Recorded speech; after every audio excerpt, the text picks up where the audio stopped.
Alright,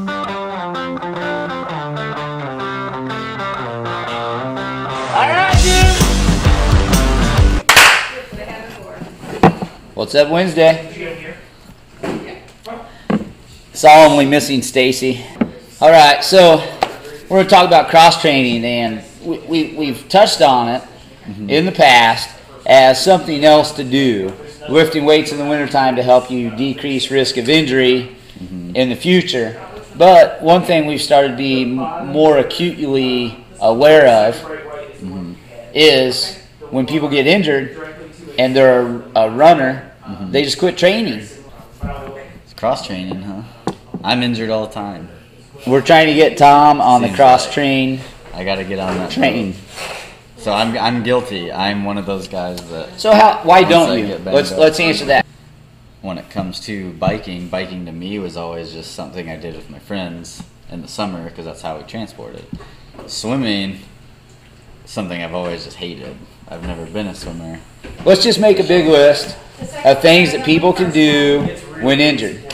One of the biggest things you hit on already is biking. Biking is low impact or no impact, but really good cardio if you keep the pedals going around. Rule of thumb is 3 miles on a bike to 1 mile for running. So if you were going to run 4 miles that day, you would bike 12.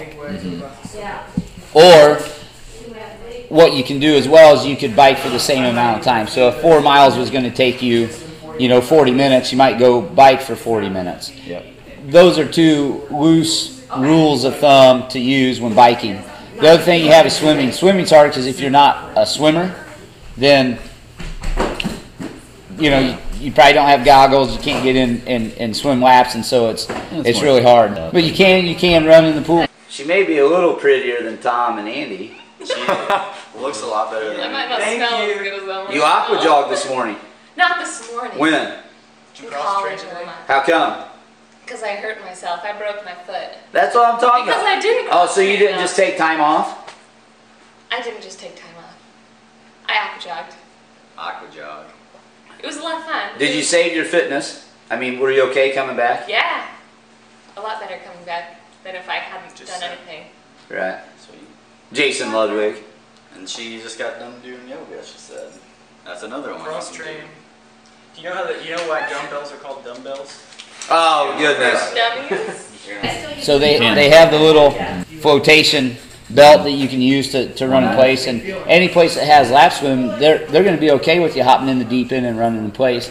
And really, when you're doing that, you do the same thing you would as you run. If you had a 10-minute warm-up, 20-minute workout, 10-minute warm-down, you can do all that running in place in the pool.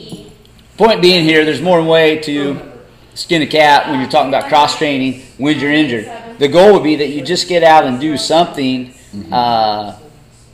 rather than nothing. As far back as 5,000 years ago, and this is no joke, 5,000 years ago there are recorded scrolls from China of soldiers trying to get into the army or the military, whatever they called it back in the day. They had to pass lifting tests. They actually had lifting tests. Now, what were they lifting? They were probably lifting rocks. There was also a quote that they were lifting animals.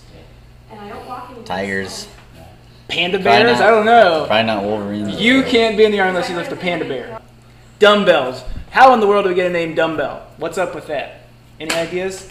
So They're dumb. They are dumb. I don't like it. For the not politically correct, there used to be a term for people who couldn't speak. Like you would hear a school for folks who were deaf, and then that term was, and it's not right, it was dumb, okay? So they couldn't talk. Someone was called dumb. We're talking like 1800s. Yep. So a dumbbell actually is a bell. And if you think about bells in churches, they're big, heavy things. A bell without the clapper in it, they've taken it out. So it's a dumb bell. It doesn't make any noise. And guys actually literally lifted dumb or quiet, silent bell. And then the other thing to talk about is, like Michael Phelps and Jared, you got to watch what you eat during those times that you're not pounding as many miles as normal because, it'll go on quick. Well, Jason Ludwig. The first time I ever took an extended period of time, I'd come off marathon training, and boom, got hurt. Took some time off, but I didn't change my diet because I was just so used to that routine, and I mean, it'll catch up to you. And then let's not forget the Elliptigo. Here's the story with the Elliptigos. They are non-impact, similar to biking, but in test results, they found that they're about 30% more energy burn than cycling because you're standing, your core's enlisted, doing all these. Anyway, encouragement. When life serves you lemons, Get on an Elliptigo. get on Elliptigo.